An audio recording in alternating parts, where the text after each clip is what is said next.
pourrai malheureusement pas énoncer tous les noms des personnes ici présentes qui nous font l'amitié, l'honneur, le plaisir de nous rejoindre pour cette traditionnelle cérémonie de vœux. Permettez-moi malgré tout de distinguer quelques invités de marque, au premier rang desquels mon ami Guillaume Larrivé, député de Lyon.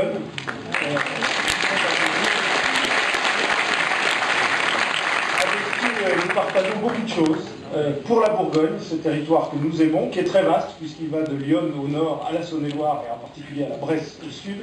Mais je suis particulièrement heureux que Guillaume, avec qui nous coopérons beaucoup, nous articulons nos actions à l'échelle européenne et nationale, soit parmi nous ce soir. Saluer le sénateur-maire de Mâcon, Jean-Patrick Courtois.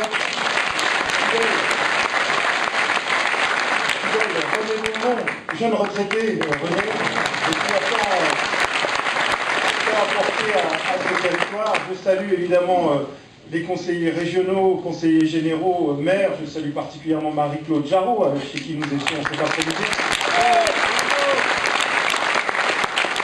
Tous ces maires, ces élus, Fred Boucher à Louan évidemment, qui a reconquis cette ville de Louan, près de laquelle nous nous trouvons. Tous ces maires qui ont remarquablement, l'année dernière, reconquis des villes que l'on ne croyait pas forcément reconquérir si facilement et si rapidement, mais en tout cas, ça a été un élan formidable en Saône-et-Loire, et particulièrement ici en Bresse. Et permettez-moi évidemment d'accueillir très chaleureusement, et avec beaucoup d'émotion, Alain Juppé, Anthony...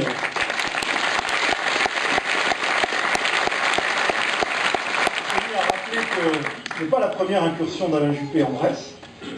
Il était en 2012 à nos côtés quand nous avons présenté l'élection législative à Pierre de Bresse, cher Alain Gillet. Nous avons à cette occasion fait une superbe réunion, beaucoup de gens s'en souviennent, on avait à peu près la même capacité d'accueil, ça va être une réunion formidable. Donc merci Alain d'avoir pris le temps de venir en Saône-et-Loire, de venir ici en Bresse pour cette cérémonie de vœux qui est un exercice traditionnel que je fais depuis des années dans une salle où, effectivement, cher Anthony, je me sens un petit peu chez moi, c'est un peu en famille, à Branches, mais c'est toujours avec beaucoup d'émotion de se retrouver ici, et je dois avouer que cette année, c'est une marque particulière avec la présence de quelqu'un dont tout le monde conviendra qu'il a une stature de chef d'État absolument incontestée dans notre pays, et bien au-delà, parce que moi je me plais à rappeler que dans mes fonctions européennes, la voix d'Alain Juppé porte.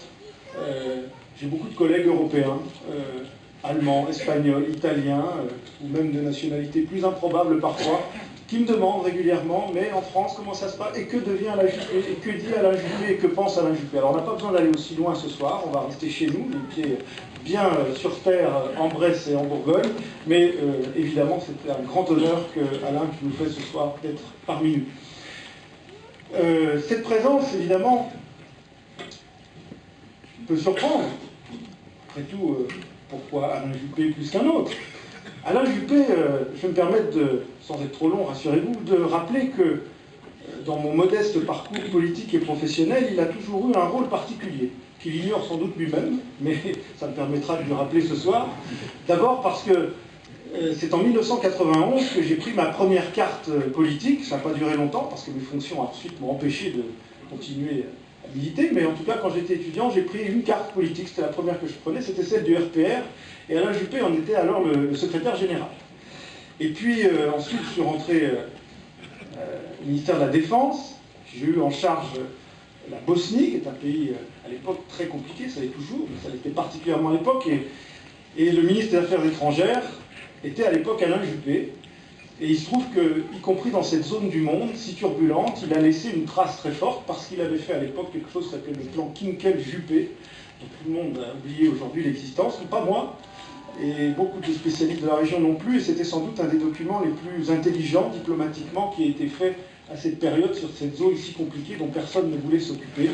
Et quand on a laissé des populations européennes s'entretuer pendant des années, avec une indécence et une honte qui ne fait pas bon rappeler aujourd'hui, eh bien, Alain Juppé était un des rares qui avait tenté de faire quelque chose et qui avait tenté de le faire en franco-allemand, chose qui paraît presque une évidence de nos jours, mais à l'époque c'était quand même assez novateur à l'échelle européenne.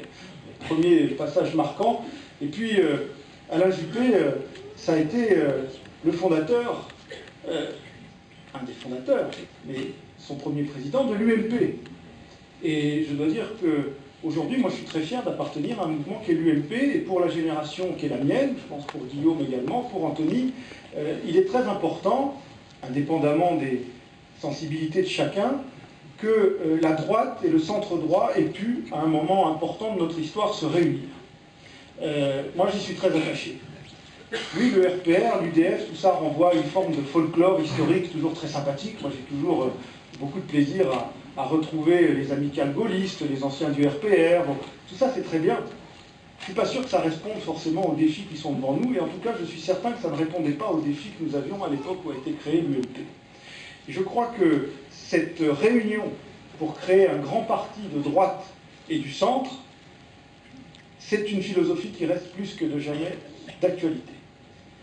Et je pense qu'avant de s'aventurer dans je ne sais quel changement de nom, de sigle, de statut ou autre, il convient de réfléchir à ce que nous voulons faire pour notre pays et aux forces que nous voulons rassembler. Et moi, je suis très heureux ce soir de saluer parmi nous des gens de toute sensibilité de la droite et du centre. Je salue Isabelle Dechaume, première adjointe à Chalon-sur-Saône. Il y a beaucoup de gens ici qui sont de l'UDI. Moi, je rappelle que toutes les élections que nous avons gagnées ici, nous les avons gagnées dans l'Union. Et c'est un message extrêmement important que les états-majors feraient bien de méditer avant de s'étriper dans des querelles de structure et d'ego. Et je pense que le terrain, de ce point de vue-là, a toujours été beaucoup plus sage que les états-majors. S'il y avait un message à retenir, cher Alain, de ta visite en Saône-et-Loire, je suis sûr que tu en es déjà convaincu, c'est bien ce besoin d'unité qui anime toutes les personnes ici de bonne volonté, de droite et du centre. Et puis ensuite, Alain Juppé est redevenu ministre d'abord de la Défense et ministre des Affaires étrangères, et j'ai eu le bonheur de travailler avec lui, parce que c'est un vrai bonheur. Quand il était ministre dans ses fonctions régaliennes et que je présidais à Strasbourg la sous-commission de la Défense, j'étais membre de la commission des Affaires étrangères du Parlement, et je dois dire que j'ai déjà eu un précédent de salle trop petite avec Alain Juppé. C'est quand je présidais cette sous-commission et qu'Alain Juppé nous a fait l'honneur de venir. Il y a très peu de ministres dans ces sujets très régaliens, où c'est les gouvernements nationaux qui décident. Il y a très peu de ministres qui s'aventurent au Parlement européen. Et Alain Juppé est venu, et évidemment la salle était bien trop petite, et tout le monde voulait écouter Alain Juppé, et son passage est encore commenté aujourd'hui dans notre hémicycle. Et puis, maintenant, il y a l'avenir. Et l'avenir, eh bien, moi je n'en fais pas mystère, je pense que Alain Juppé a un rôle éminent à jouer dans l'avenir non seulement de notre famille politique, mais dans l'avenir de notre pays. Alors, je vais vous dire très franchement, on est là entre amis, donc on peut se parler un petit peu plus de presse que d'habitude. Bon, c'est pas pour moi, je peux me permettre de vous parler très librement, entre amis et en confiance.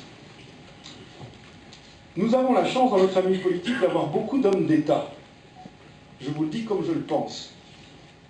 J'en identifie au moins 3, qui sont Nicolas Sarkozy, Alain Juppé et François Fillon. Je pense même que Bruno Le Maire a l'étoffe d'un futur homme d'État. C'est une chance pour notre famille politique.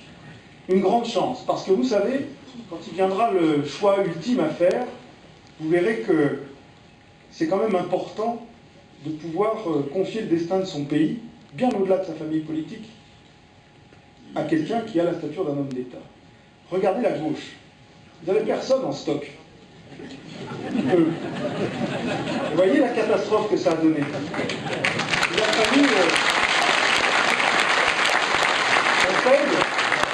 on paye, et on va payer encore pendant longtemps, le fait que la gauche n'avait pas d'homme d'État à offrir à la France au moment de leur alternance. Et nous le payons durement aujourd'hui. Moi, je pense que nous avons la chance d'avoir plusieurs hommes d'État. Alors, il se trouve que d'aucuns diront, bah oui, mais dans Jean, alors, en 2007 et 2012, il a voté Sarkozy. Bah oui, absolument. J'assume totalement que j'ai voté Sarkozy, et j'imagine que dans cette salle, beaucoup de gens l'ont fait. Et je peux vous dire que vous en êtes fiers, parce que je pense que si c'était à refaire, on le referait tous comme un seul homme. En 2012, j'ai soutenu François Fillon en élection interne. Je peux vous dire que je ne le regrette pas non plus, et je pense que si ça s'était déroulé comme ça aurait dû se dérouler, on aurait peut-être évité bien des turpitudes à notre famille politique par la suite. En 2014, aux élections internes, j'ai soutenu Bruno Le Maire. Oui, parce que je reste convaincu aujourd'hui, avec toute l'amitié que je lui porte, que Bruno Le Maire, c'est l'avenir de notre famille politique. C'est quelqu'un de remarquable et qui a assurément devant lui et pour nous, un grand avenir. Et je lui reste de ce point de vue-là tout à fait fidèle et loyal. Et puis, pour les échéances qui viennent, je choisis Alain Juppé. Mais ce cheminement, vous savez, est tout à fait logique. Je suis sûr que beaucoup parmi vous le partagent et font le même. Il n'y a pas d'incohérence. Ce n'est pas du papillonnage. Chaque choix a été mûrement pensé, réfléchi, et il est cohérent. Et je vous expliquerai dans quelques instants pourquoi je pense qu'aujourd'hui, la voix d'Alain Juppé, son expérience, sa vision d'une France rassemblée, apaisée, correspond au moment où le pays en a besoin. Je pense que nous allons trouver, si nous revenons au pouvoir, ce qui est loin d'être acquis, j'y reviendrai, nous allons trouver un pays dans un état très abîmé, très abîmé. Très abîmé économiquement, très abîmé socialement, très abîmé au-delà même, dans ses fondements. Nous voyons bien ces jours-ci où nous avons ressenti jusqu'au tréfonds du pays des secousses que nous ne soupçonnions pas. Le pays va être très abîmé. Il va falloir apaiser ce pays. Il va falloir le rassembler. Il va falloir lui redonner une envie de vivre ensemble. Il va falloir lui donner un cap, une vision. Il va falloir faire don de soi à ce pays qui demande un dévouement et une abnégation sans faille et, j'allais dire, sans intéressement personnel. Moi, je pense que ces caractéristiques correspondent aujourd'hui à ce que Alain Juppé défend. J'ajoute qu'avant d'arriver à cette phase ultime, il faudra rassembler la droite et le centre. Et ce n'est pas une mince affaire, mais c'est un défi qui va s'imposer, j'allais dire ne serait-ce que mathématiquement, tout simplement, mais bien au-delà, en termes des valeurs. Vous m'avez souvent entendu dire que, je l'ai répété avec nos amis de l'UDI à Vito cet été chez François Sauvadet, Guillaume était là, nous avons tenu à peu près le même discours. Pour moi, les choses, elles sont simples. On a deux bornes. Il y a la borne de la gauche qui, pour moi, compte tenu de ce qu'est la gauche aujourd'hui, est infranchissable. Et nous sommes bien placés ici, en Saône-et-Loire, pour le savoir. Parce que la Saône-et-Loire, c'est pas une gauche... c'est pas la gauche Valls, c'est pas la gauche Macron, c'est la gauche Montebourg, c'est la gauche sectaire, c'est la gauche dure, c'est la gauche qui nous a, avec beaucoup de mauvaise foi, maltraités pendant des années et sur laquelle nous sommes en train de fermer la parenthèse. Et cette gauche-là, moi, je n'en veux pas. Nous n'en voulons plus, et je crois que beaucoup de Bressans l'ont exprimé déjà en 2014 et le réexprimeront sans doute au cantonal de 2015. Et puis, il y a l'autre borne, totalement infranchissable, qui est celle du Front National. Regardez aujourd'hui ce qui se passe avec la Grèce. Les masques tombent. Moi, je vous le dis depuis longtemps, mais je vous le répète solennellement aujourd'hui en vous présentant mes vœux pour l'année à venir. Celles et ceux d'entre vous qui parfois, lassés de cette gauche justement sectaire qui fracture et divise le pays, lassés de l'inconséquence, de l'absence de résultats, de l'inefficacité de ce gouvernement, et parfois tentés d'aller voir ailleurs, et parfois tentés, aussi lassés de nos querelles internes, mais parfois tentés d'apporter ces suffrages à une force dite alternative. Moi, je vous répète solennellement que cette force n'est pas une alternative. Et je vous répète solennellement que ce n'est pas un parti juste un petit peu plus à droite que la droite. Ce n'est pas vrai, c'est autre chose. C'est autre chose avec lequel, pour ma part, je ne me sens mais aucun point commun. Parce qu'il ne suffit pas de dire le drapeau en bandoulière, on est patriote. Je vous l'ai dit suffisamment souvent, je ne vais pas répéter mes états de service, mais enfin, ce n'est pas à moi qu'on va faire des leçons de patriotisme. Et ce n'est pas à vous qu'on va faire des leçons de patriotisme. Donc ne vous laissez pas abuser par ces discours racoleurs, démagogiques, populistes, dont on voit bien que derrière, il n'y a aucune finalité constructive. Je le vis tous les jours au Parlement européen, puisque finalement c'est là où ils sont le plus représentés. Je vais vous donner un seul exemple, parce que vous savez que j'aime toujours illustrer mon propos, et que ces rendez-vous sont toujours l'occasion pour moi de promouvoir des choses qui se passent et qui sont intéressantes à Strasbourg, mais qui sont un peu sous les écrans radars de nos médias nationaux. Regardez aujourd'hui, tout le monde parle de sécurité, après la vague d'attentats que nous avons connue. La sécurité, c'est le grand sujet, avec 3 lettres qui reviennent en boucle, dont personne ne savait encore il y a quelques jours ce qu'elles signifiaient, et parfois même nos gouvernants eux-mêmes ne le savaient pas, le PNR, Passenger Name Record, vous savez, le listing des passagers aériens, de façon à contrôler un peu mieux qui voyagent sur les avions des lignes européennes. Ça fait des années que c'est en discussion à Strasbourg. Ça fait des années que c'est bloqué par le Parlement européen. Moi, je vous rappelle qu'on a eu un vote là-dessus le 25 novembre, que c'est cette famille-là, celle du PPE et de l'UMP, qui a voté pour, qui a été à peu près la seule, que les socialistes français ont rejeté, qu'une partie des centristes français ont rejeté, et que le FN a rejeté aussi.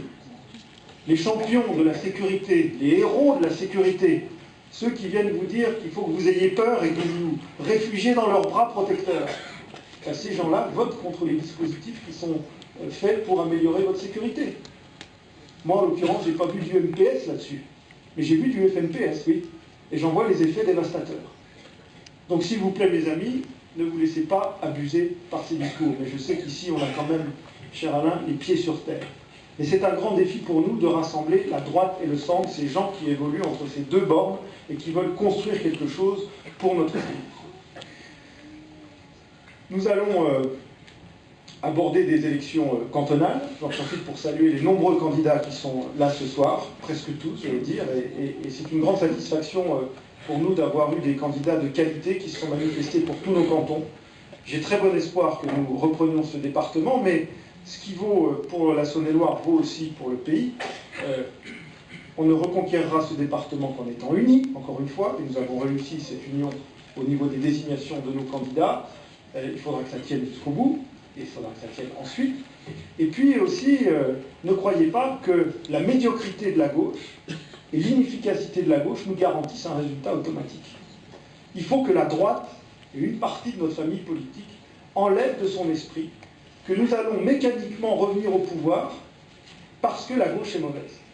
Ce n'est pas vrai. On ne reviendra au pouvoir que si on est unis et que si on travaille. Et que si on travaille sur des propositions et qu'on a quelque chose à offrir à nos concitoyens. Et ce n'est pas un effet mécanique qui va nous faire revenir au pouvoir. Ce n'est pas des slogans et des postures qui vont nous faire revenir au pouvoir.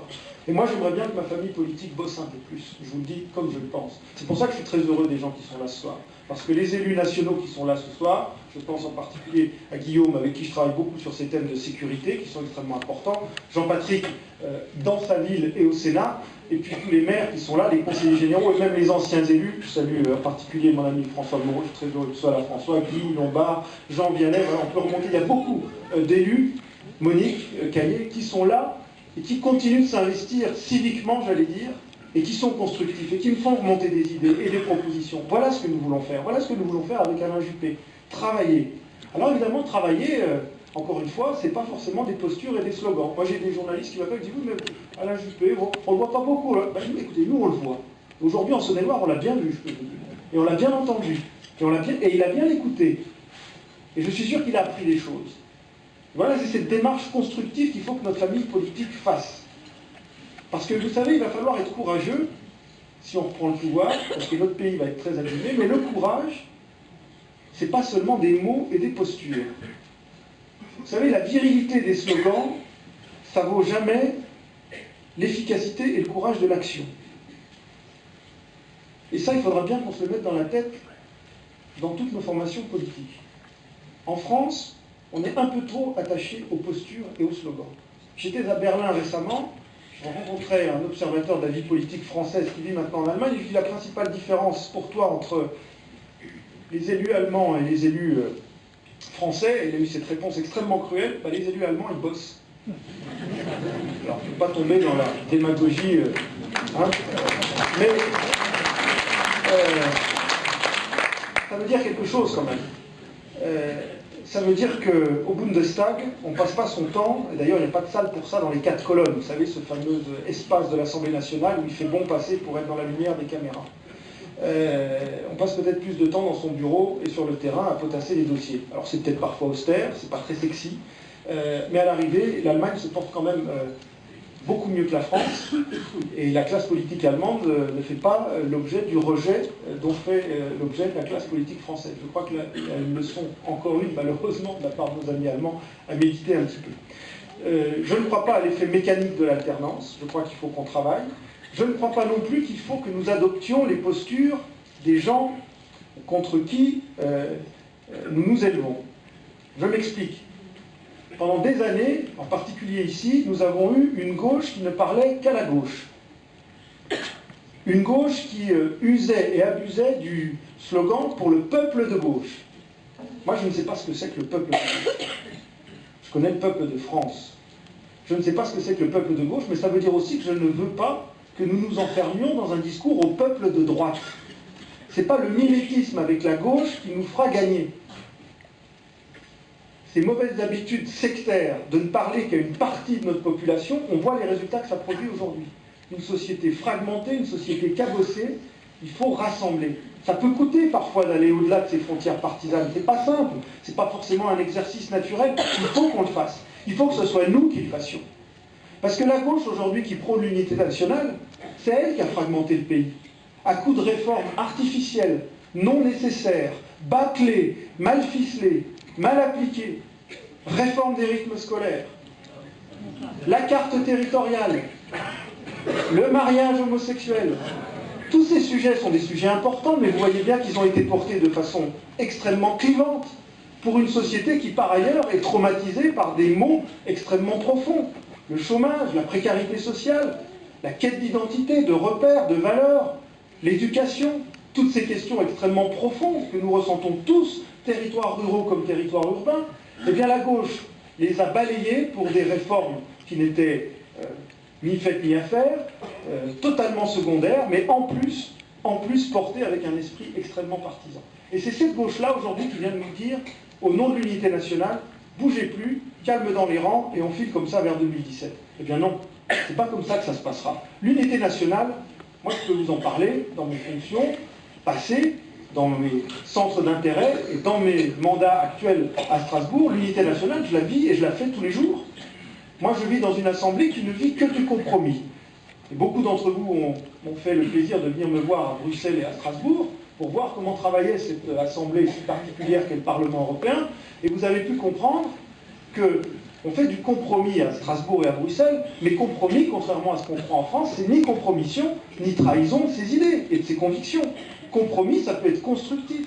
Le compromis, c'est la recherche de l'intérêt commun. Et le compromis, c'est ce dont on manque parfois bien souvent en France.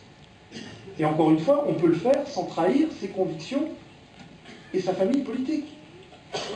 Donc moi, l'intérêt national, je le défends tous les jours à Bruxelles et à Strasbourg.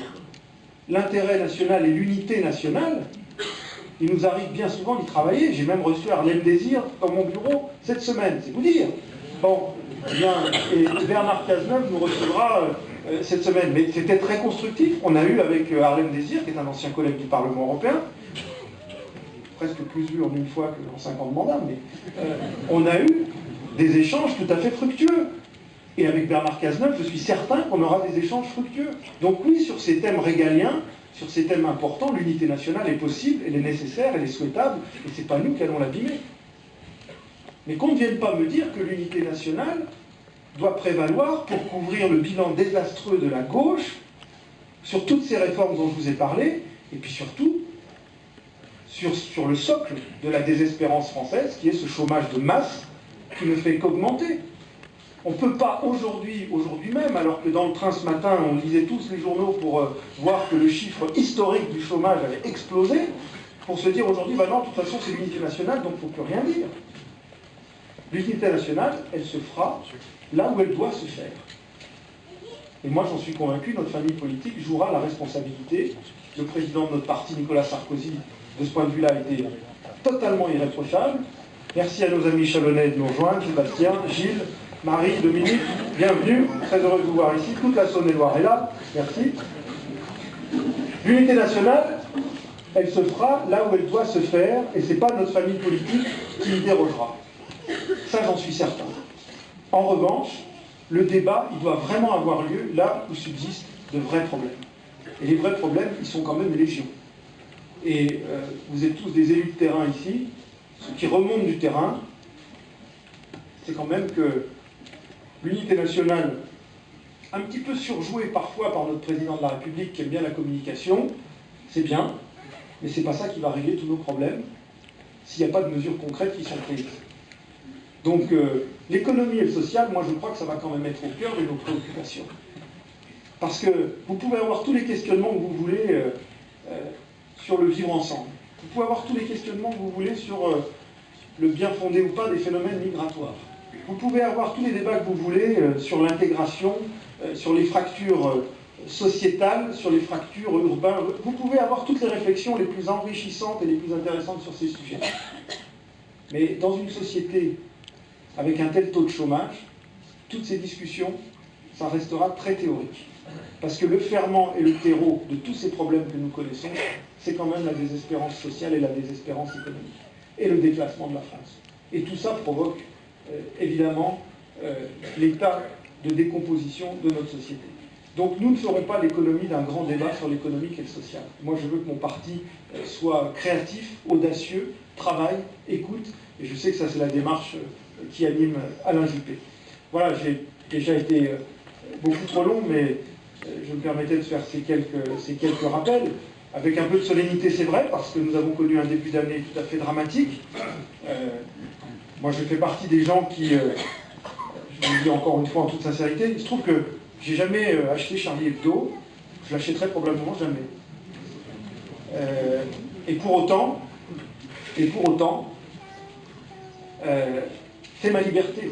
Voilà la liberté. La liberté, c'est pour Charlie Hebdo et pour ses caricaturistes de caricaturer. Et ma liberté à moi, c'est de ne pas l'acheter. Et voilà un monde libre, où les gens sont libres et responsables.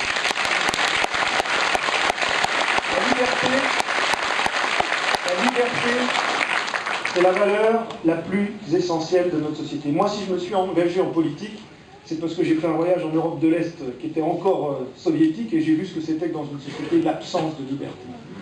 Et donc le mot libéral, c'est pas un gros mot. On ramène tout le libéralisme à chaque fois à la loi de la jungle en économie. Ça peut être ça, quand c'est totalement débridé. Et ça, c'est aussi des caricatures. La liberté et le libéralisme en France, c'est d'abord la liberté politique, la liberté d'expression, la liberté des valeurs. C'est ça qu'il faut défendre. Et ça, effectivement, ça a été touché en son cœur par les attentats que nous avons subis. Et donc, aujourd'hui, oui, de ce point de vue-là, il faut être d'une intransigeance totale, absolue.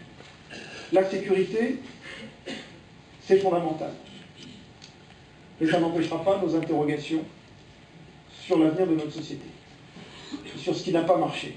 Parce que quand je vois les gens qui vous disent « Oh bah le problème, vous savez, ces attentats, c'est Schengen ». Excusez-moi, les frères Kouachi et Koulibaly, ils ont fait leurs attentats en France, ils avaient des cartes d'identité françaises, ils ont grandi en France. J'allais dire, ils ont échoué en France. Schengen ou pas Schengen. Vous savez, la Grande-Bretagne, elle n'a pas Schengen, et puis elle a eu des attentats encore plus violents que les nôtres. Donc voilà typiquement le genre de fausse réponse. Je ne dis pas qu'il n'y a pas de problème avec Schengen, mais c'est plutôt une autre chose. Mais moi, j'en ai assez qu'on évacue les vrais débats avec des slogans. Quand vous disais les postures et les slogans, ben voilà. Posture et slogan. Il y a un problème en France, Schengen. Bon, excusez-moi, les attentats, c'est pas Schengen qui les a provoqués. On peut revoir des choses, on peut améliorer Schengen, on peut corriger Schengen, mais c'est pas la faute à Schengen. Ah ben les attentats, c'est la faute aux musulmans.